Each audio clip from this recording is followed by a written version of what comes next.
हमारे साथ राशिद याकूब साहब मौजूद है। राशिद साहब, ये बताएं कि ये जो अफसोसनाक हादसा पेश आया है, यहाँ पे 2 मजदूर जो हैं, कहा यह जा रहा है कि उनकी शहादतें हो गई हैं और 3 जो हैं वो इंजर्ड भी हैं, तो आप क्या समझते हैं कि यार ये किस वजह से पेश आया है, ये इतना अफसोसनाक वाक़या? बिस्मिल्लाहिर्रहमानिर्रहीम। सरदार साहब, सबसे पहले तो मैं आपके तवस्सुल से जो जिनकी डेथ हुई है उनके लवाकिन के साथ इज़हार ताज़ियत करता हूँ और दुआ करता हूँ कि अल्लाह उनको जवार रहमत में जगह अता फरमाए। उसके बाद मैं समझता हूँ कि ये इंतज़ामिया की इंतहाई में आप इसको कह लें कि गैर जिम्मेदारी और नेगलिजेंस में इस हवाले से कहूँगा कि इतना बड़ा प्रोजेक्ट आप कर रहे हैं, इतना बड़ा आगे इलाका आपका लग रहा है, करोड़ों की आबादी है, कलियात है, मरी है, आज़ाद कश्मीर है और एक ही ये रास्ता है जो उधर जाता है। तो आप इतना बड़ा अगर प्रोजेक्ट शुरू कर रहे हैं तो शुरू करने से पहले मैं समझता हूँ कि यहाँ पे कोई एक प्लान बनना चाहिए था, जो हैवी गाड़ियों के लिए अलग रास्ता होना चाहिए था, छोटी गाड़ियों के लिए अलग रास्ता होना चाहिए था। यहाँ पे आपने देखा होगा, हमारा तो रोज़मर्रा का गुजर है, यहाँ से आपने देखा होगा कि घंटा घंटा एम्बुलेंसें फंसी रहती हैं और बाज़ औक़ात इस तरह होता है कि 17 मील तक ट्रैफिक जाम होती है। तो मैं ये समझता हूँ कि इंतज़ामिया की इंतहाई नाअहली है, जो इस्लामाबाद इंतज़ामिया है इंतहाई उनकी नाअहली है। पाकिस्तान में मैं तो समझता हूँ कि मजदूर की वैसे भी तो यहाँ पे कोई आम आदमी की कोई ख्याल तो है ही नहीं है। दावे हमारे हुक्मरान करते हैं, वो उमर फारूक रज़ी अल्लाह तआला अन्हु के मिसालें देते हैं और मौके पे जो गरीब लोगों के लिए जो मामलात करते हैं वो मेरा ख्याल अबू जहल से भी ज़्यादा खौफनाक और ख़तरनाक करते हैं। तो मैं ये आपके तवस्सुल से इनको कहूँगा कि खुदा रहा ये जो लोगों की जानों का ज़िया हुआ है, ये इस तरह के काम करने से पहले कोई इस तरह की प्लानिंग किया करें कि ताकि आम बंदों की जान की हिफाजत हो सके। खुर्रम शहजाद साहब से बात करेंगे। खुर्रम साहब, ये बताएं कि ये चूँकि एक बड़ा अफसोसनाक वाक़या था, 2 मजदूर थे, उनकी जान चली गई और मजदूर तो हैं तल्ख बहुत बंदा है मजदूर के औकात, तो मजदूर जो हैं उनके लिए तो आपको पता है फ्यूचर भी बड़ा डार्क होता है। आज 2 की शहादत हो गई, उसके बाद जनाब अभी हू का आलम है और इतना नुकसान भी हो गया, तो क्या कहेंगे इस नुकसान के ऊपर? औज़ु बिल्लाहि मिनश शैतानिर रजीम, बिस्मिल्लाहिर्रहमानिर्रहीम। सबसे पहले ये जो आज हादसा है इस पर हमें दिली दुख हुआ है और हम जो जिन बंदों की डेथ हुई है हमारे भाइयों की, उनके लवाकिन से हम ताज़ियत भी करते हैं और अल्लाह ताला उनको सब्र जमील अता फरमाए। और ये जो मज़दूर है ये हमारे कीमती असासा है, ठीक है। ये हुकूमत वक्त से हमारी एक अपील है, ये जो काम हुआ है अच्छा काम हो रहा है, लेकिन उसमें थोड़ी सी उनके पास एक हिकमत अमली होनी चाहिए थे, इसके मुतबादिल रास्ते होने चाहिए थे। यहाँ पे जब रश पड़ती है तो बाज़ औक़ात एम्बुलेंसें फंसी होती हैं, कोई बारात आ रही है वो फंस जाती है, बहुत सारे लोग डिस्टर्ब हो रहे हैं। हमें इतराज़ नहीं है, जब एक चीज़ बनाई जाती है उसके लिए थोड़े से मामलात परेशानी देखनी पड़ती है, लेकिन कोई ना कोई इनके पास एक हिकमत अमली होनी चाहिए थी। रही बात जो आप मज़दूर की कह रहे हैं, हम इनसे अपील करेंगे कि आप उनके घरों तक जाएँ और उनके बच्चों को भी देखें, उनके जो हकूक़ है उनको वो अदा करें। चलें, अल्लाह हमें माफ़ फरमाए। ये एक नागानी आफत आई है, उससे हम दुआ करते हैं कि अल्लाह हमें महफूज फरमाए। अच्छा खुर्रम साहब, ये बताएं कि जैसे कहा जा रहा है चह में गोइयाँ चल रही हैं कि गाड़ी एक बड़ी हिट हुई है और उसके लगने की वजह से ये शटरिंग वगैरह नीचे आई है।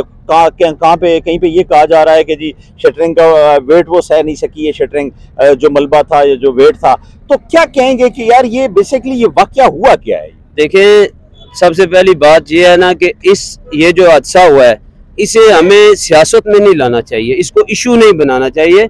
ये एक ऐसी आफत है कि ये जो बाकी 2 मजदूर वहाँ पे मौजूद थे, इस तरह का कोई मामला नहीं है, इसको हमें इशू नहीं, इसके ऊपर सिर्फ हमें अल्लाह से माफ़ी मांगनी चाहिए। बाकी काम ठीक हो रहा है माशाल्लाह, बहुत अच्छा काम कर रहे हैं। ये थोड़ा सा ये जल्दी में कर रहे हैं, हम ये कहेंगे कि हुकूमत जो है ना ये काम जल्दी से कर रही है, क्योंकि कुछ और भी मामलात हैं अंदर के, वो हम इसको नहीं लाना चाहते, डिस्कस नहीं करना चाहते।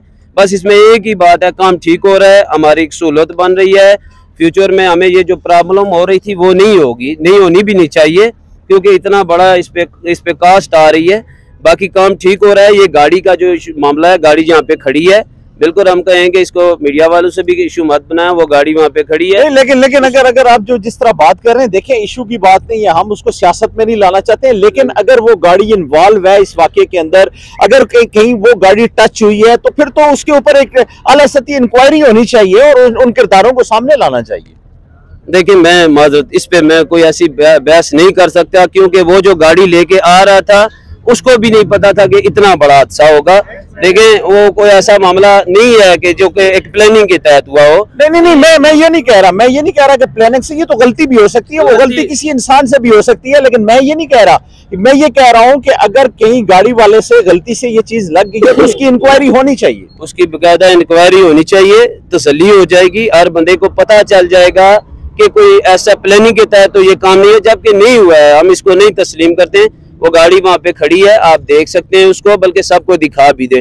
और ये जो हादसा हुआ है, इस पे अल्लाह से हमें सिर्फ और सिर्फ माफी मांग सकते हैं। काम अच्छा हो रहा है, कोई इस पे हम वो बहस नहीं करेंगे, इशू नहीं बनाएंगे कि ये हुकूमत ने किया है जी, ये हम हमारी एक पार्टी है तहरीक लब्बैक अल्हम्दुलिल्लाह, हम ये कभी किसी पे इल्जाम तराशी नहीं करेंगे। ये बस एक आफत आई है, इस पे हमें तौबा इस्तग़फ़ार की जरूरत है। काम अच्छा हो रहा है, इस पे हम यही कह सकते हैं। जी राशिद साहब क्या कहेंगे? सरदार साहब, मैं कहूँगा कि ये जिस तरह आपने जो बात आपने पुट अप की है, मेरे ख्याल में बिल्कुल इस पे इंक्वायरी होनी चाहिए। अगर गाड़ी वाला इसमें जिम्मेदार है तो गाड़ी वाले से भी उसको भी सजा मिलनी चाहिए। इंतजामिया का जो बंदा है इसमें, वो अगर इंक्वायरी में आता है कि इस बंदे की ये नाअहली है, उसको भी सजा मिलनी चाहिए। देखिए सर, आप जैसे बात कर रहे हैं, मैंने जैसे बात की, अब रोड के ऊपर जो इतने बड़े हुजम वाली गाड़ियां आती हैं, उनको इस्लामाबाद ट्रैफिक या पिंडी ट्रैफिक जो है वो ज़ाहिर कंट्रोल करती है, तो ट्रैफिक पुलिस का ये काम बनता है, इसमें महकमे इन्वॉल्व होंगे। अगर इस तरह की कोई नेग्लिजेंसी है और उसके अड़फस की वजह से वो ये शटरिंग को जाके लगी है और वो सारा मलबा नीचे आया, अगर इस तरह की कोई बात आई है, जबकि ये चमगोयां अवाम में जो है वो बेचैनी भी पैदा करती है, तो इस वजह से ये बेचैनी भी क्लियर हो जाएगी। सरदार साहब, डेफिनेटली देखें, इस्लामाबाद के रूट पे अगर रक्षा आ जाता है, रक्षे वाला बेचारा वो 100-200 रुपए की दिहाड़ी लगाता है। अगर रक्षा आ जाता है तो ये हमारी इस्लामाबाद पुलिस उनको बंद कर देती है और उनके खिलाफ बाकायदा, मैंने तो सुना कि FIR भी होती है। अगर इतने बड़े प्रोजेक्ट पे आपकी इतनी हैवी जम की अगर लगी हुई है, शटरिंग लगी हुई है, तो आप इतनी बड़ी गाड़ी को, पहली बात यह है कि दाखिले की इजाजत देते क्यों है? अगर आप देते हैं तो आपको ये पता होना चाहिए कि आपकी कैपेसिटी कितनी है और गाड़ी कितनी बड़ी गुजर रही है। ये मैं समझता हूँ कि इंतहाई नाअहली है। यहाँ की पुलिस जो यहाँ पे ड्यूटी पे थे लोग, उनकी नाअहली है। जो ट्रैफिक वाला बंदा जहाँ पे ये मौजूद था, उससे इंक्वायरी की जाए और गाड़ी वाले से इंक्वायरी की जाए। और वो दो जाने जो ज़ाया हुई हैं, अलमिया पाकिस्तान में ये है कि जब कोई गरीब मरता है उस पर वावेला नहीं होता। आज इन दो मजदूरों की जगह पे किसी नवाज शरीफ का, किसी इमरान खान का, किसी और बंदे का अगर कोई घर का 2 फर्द अगर इस तरह मर जाते, पूरा मुल्क बंद होता।